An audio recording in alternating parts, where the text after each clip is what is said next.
right. Hello, everyone. Let's wait a couple of minutes. Let's see that everything is okay. We are going to be talking about the clay that I got from Walmart.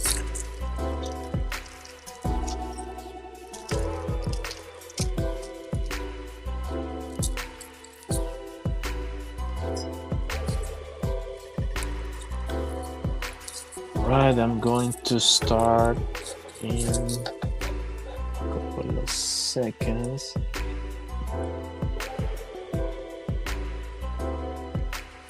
Testing the audio, everything is okay. All right, let's do this.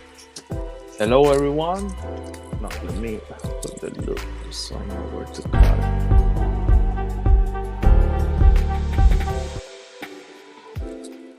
Hello, everyone. Welcome to the channel. Welcome to the stream. This is gonna be a quick stream. I'm gonna be continue talking about the new clay that I found on Walmart. Every day I found clays on every different places, different clays, but I don't know why this one caught my attention. And I've been streaming my reactions since the first pack that I opened, and I never did any research on it. I just open it and show you how it feels, what that I saw, and how it was similar to other clays or different to other clays. So now this is the third time that I sit down with this clay. I baked it the first time at the manufacturer's recommended temperature and baking time. I did it exactly how it says here, following that, using an external thermometer, doing the tenting with aluminum foil. I have a pretty good oven that maintains the temperature. I've never had a problem. It's a new oven that I bought for this. But when I did it last time, I got this one and it just break. So I'm gonna show you. This is from the last time. It just break. It's very brittle. Just break, but it feels like it's under bake. So what I did was to put it to bake on a different temperature. So let me get you a pack of Sculpey Primo. By example, this one bakes at 275 30 minutes, and this clay is strong. When you bake it, it is strong, it is flexible. Same with Cos clay. It's 275 30 minutes. So I feel that that's the sweet spot for different clays. So what I did is bake it to 75 for 30 minutes. So this is the other piece that I used the first day. Well, the second day actually. It broke. So now this is the other part. I put it to bake again. So I haven't tested yet. So let's see what happened now. You see? It doesn't break. That's what I was expecting. But as you can see here, it was on the break, just break. When clay breaks like this, most of the time it's under bake. You just have to bake it for a longer time and probably a higher temperature than what you did the first time. So good thing to do, right? So I did different colors. You see, it's flexible. So most of the clays are flexible when they are in a thin piece of clay. So look at this. Not bad, not bad at all.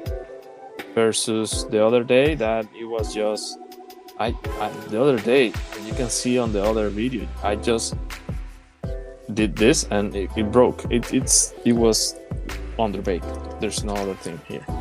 So what did I did?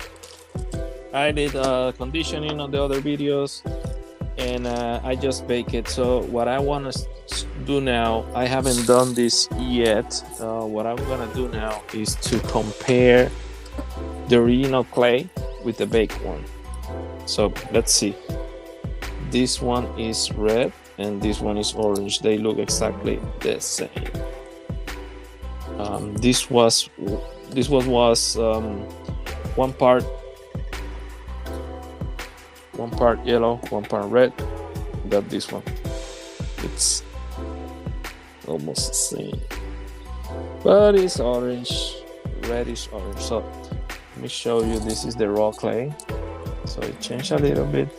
Remember, I bake it for a longer period at a higher temperature. That typically changes the color. There's no other way. It will change the color. It gets stronger, better, but darker.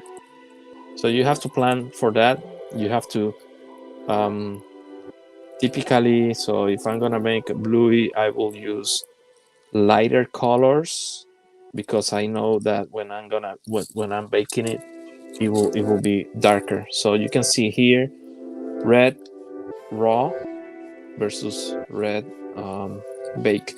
That's what I'm doing this, because let me show you again.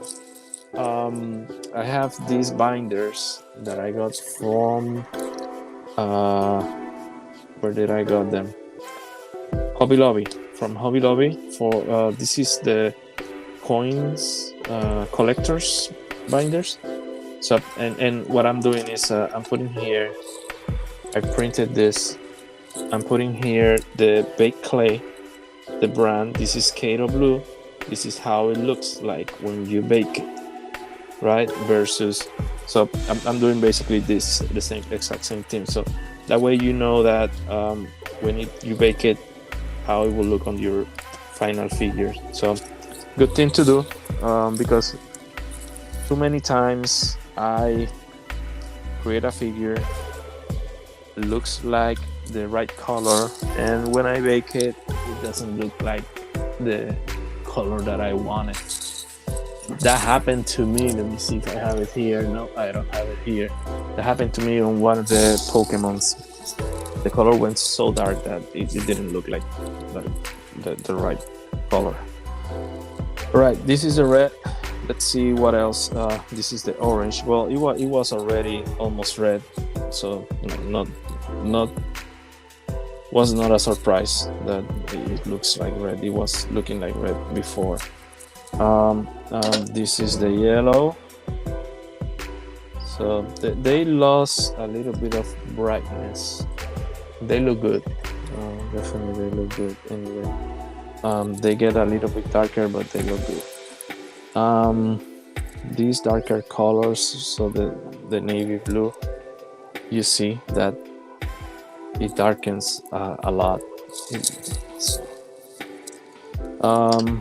This one is the blue and yellow, I think. Yeah, blue and yellow. So it's almost black. Let me see. No, that's the black. I cannot even distinguish. I have here. Let me put it on the light. Yeah, this is the one. When you put it on the light, direct light, you see what it is. You can see that this one didn't change that much, but yeah, it changed. And this one is kind of like the violet, the purple. Yeah, it looks more like brown once it's baked. So you need to plan for that. So this is black. Black is black.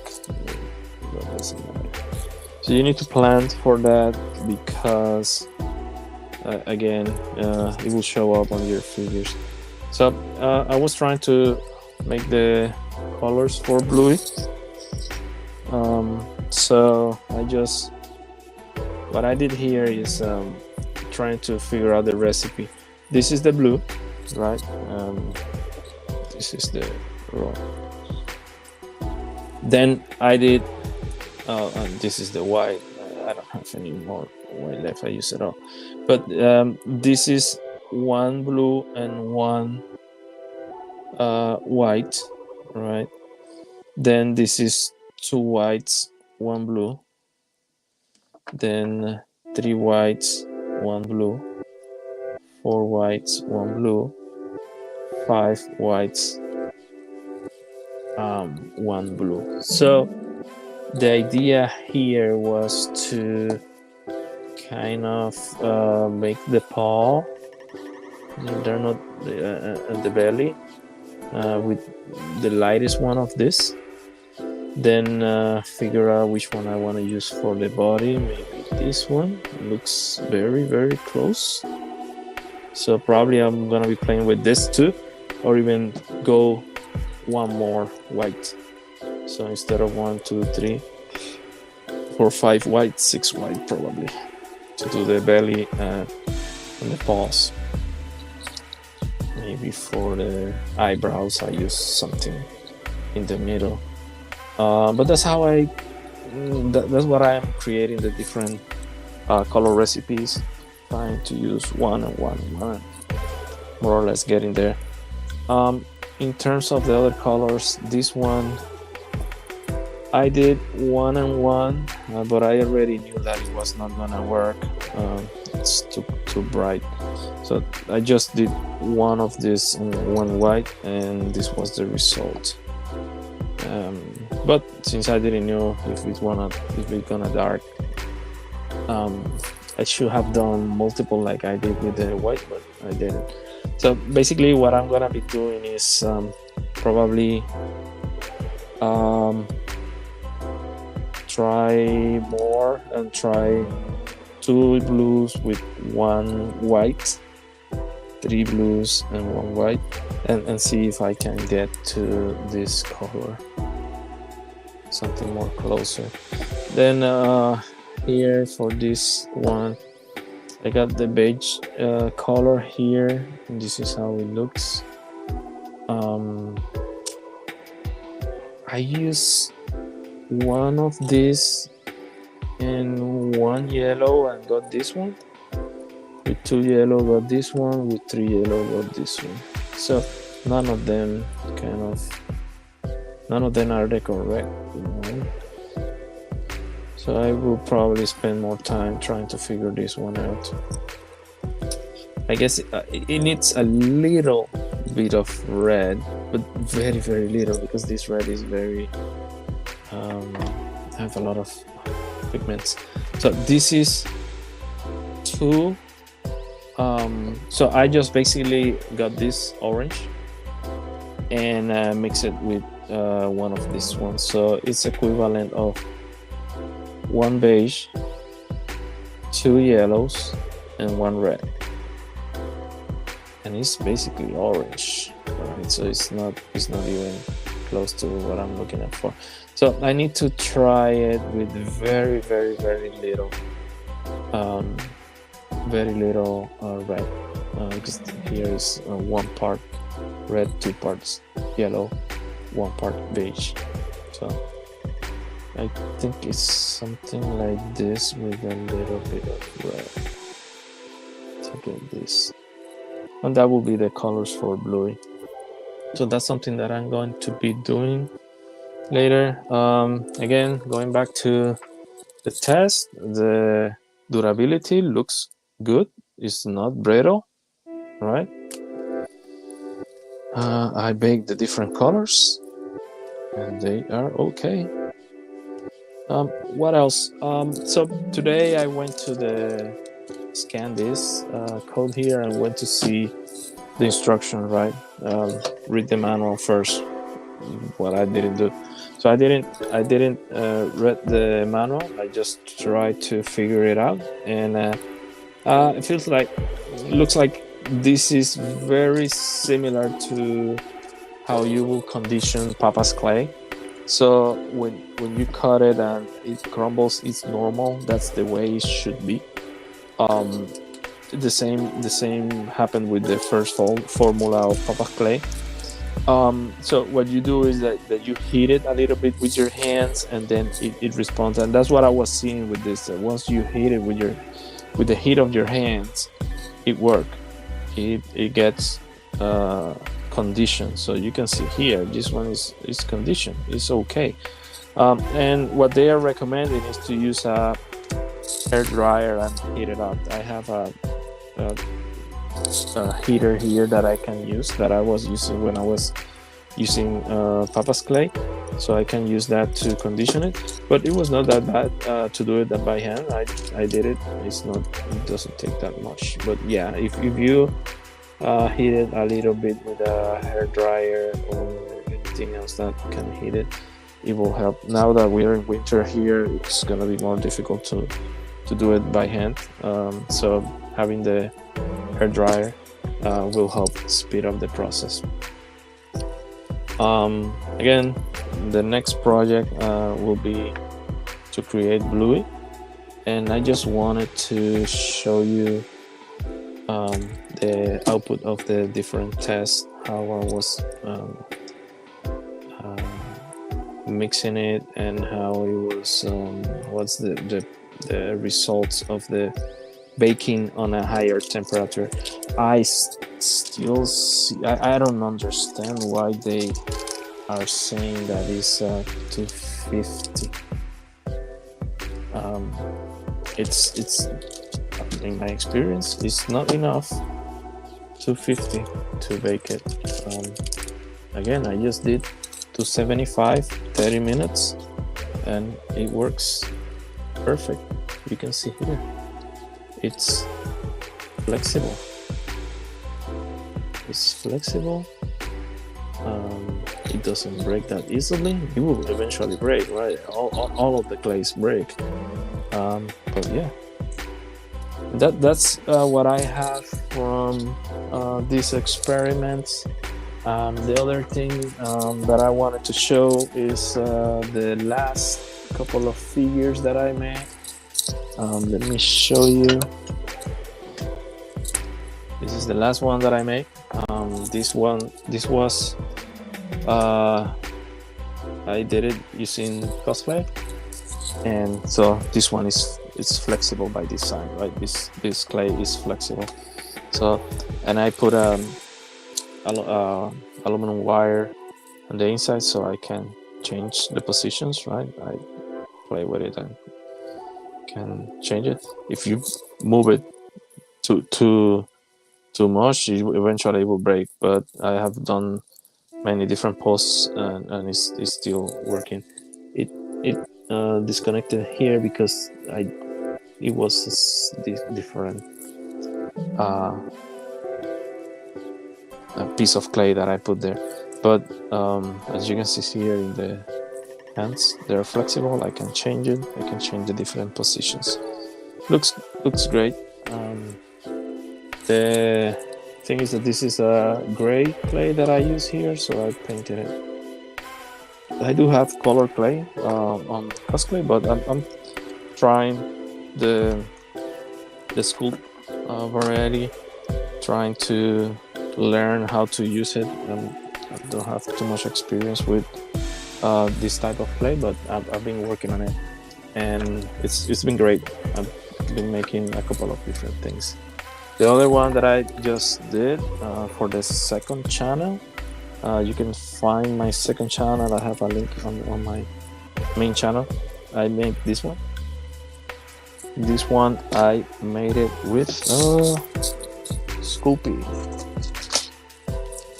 Made it with Primo. So I'm using different clays. For this one I use Primo. It was fun to make too. You can see, let me compare. So the colors are a little bit different. It's like this one. I think this is cadmium.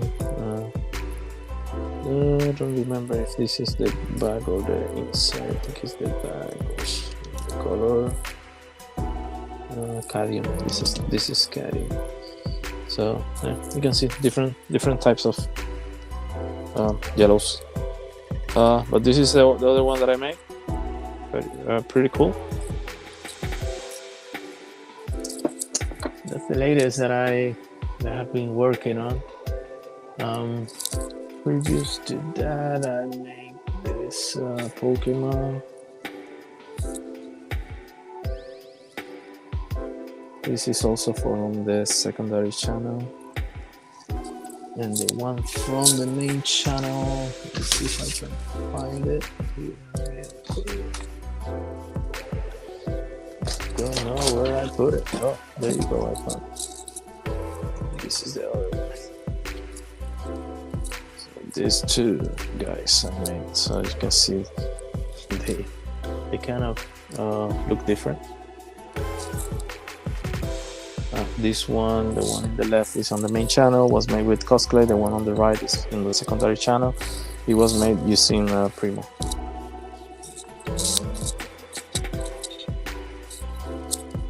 The other cool ones that I made, they look very similar. Deadpool. I made both. The right one is on the secondary channel. Made it using Sculpey Primo. The left one, it's using Cosplay. Okay, the sword is bendable. And I painted. This is with paint. You see the difference making a paint figure, paint sculpture versus using color polymer clay. And that's what I have. That's what I have. I'm gonna end the stream here. Thank you everybody for watching, and the next one, I don't know when I'm going next, but probably once I start making Bluey, I will probably stream part of it. I'm still testing the new clay. So far so good. The texture is good. It's not sticky. The only thing is that you need to condition it, and you need to know how to condition it. So it's not easy out of the package. You need to break it into crumbles, heat it, join it again, knead it, and it will be great. But initially it's gonna be crumbly, so you cannot go directly to the pasta machine. You need to condition it first, and then you go to the pasta machine and finish the condition. Well, I've been working with this type of clay for a long time, so I figure it out quickly. So it works great. It's not sticky. It holds detail. Good. We'll see. I'm gonna try to make a Bluey figure with it. Alright, thank you everybody for watching, and let me know in the comments what do you think, and see you on the next one. Bye.